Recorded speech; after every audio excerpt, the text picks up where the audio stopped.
Let's bring in Ed Werder, who covers the Cowboys, ESPN NFL reporter. What's your reaction to that, Ed?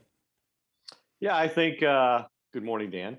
I think, as Dak Prescott once said, the Cowboys were probably guilty of sniffing themselves going into this game. I mean, I think they had every right to feel confident. They were playing at home. They had a 6-game winning streak.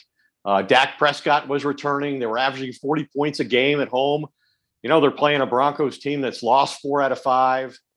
They hadn't had a single win against a quality opponent all year.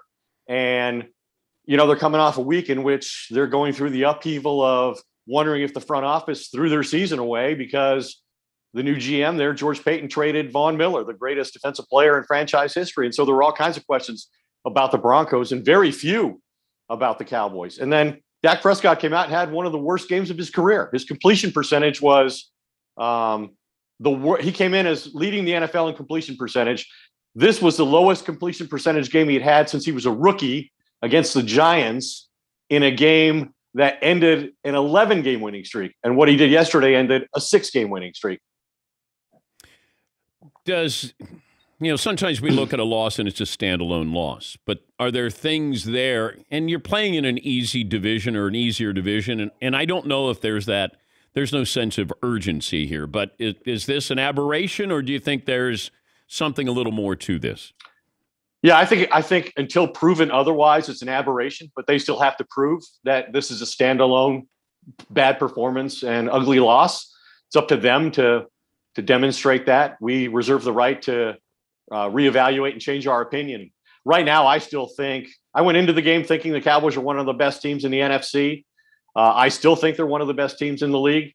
But if they go do this weekend against the Falcons in a game that's going to mean an awful lot to their defensive coordinator, Dan Quinn, who got fired there last year as a head coach, then I might have a different opinion as to what this team's capable of. But right now, I still think they're a legitimate Super Bowl contender.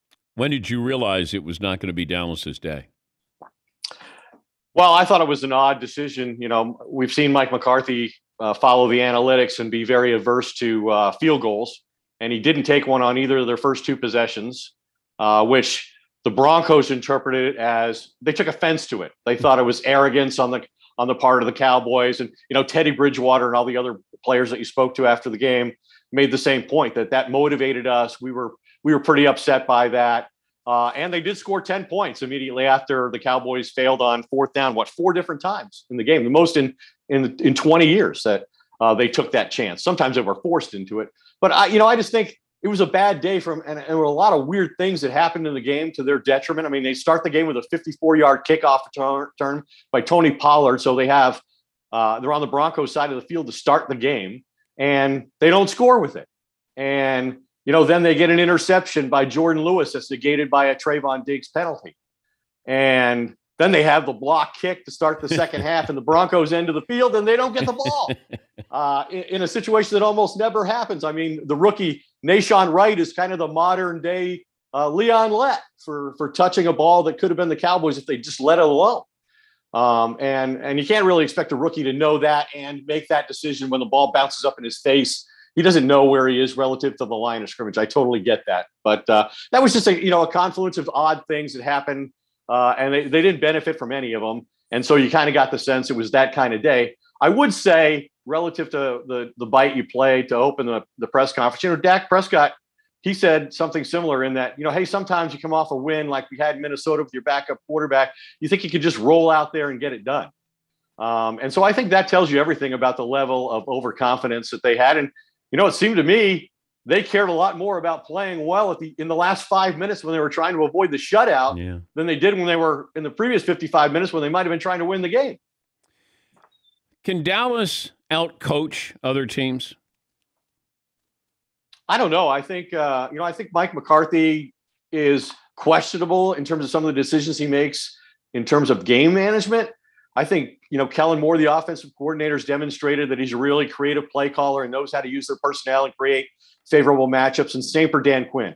I think he's taken the worst defense in franchise history and turned it into something really at least average, kind of the Kansas City Chiefs philosophy when, they been winning the last 3 years. Be great on offense, be average on defense, take the ball away, create some short fields and extra possessions, which brings me to this point, Dan.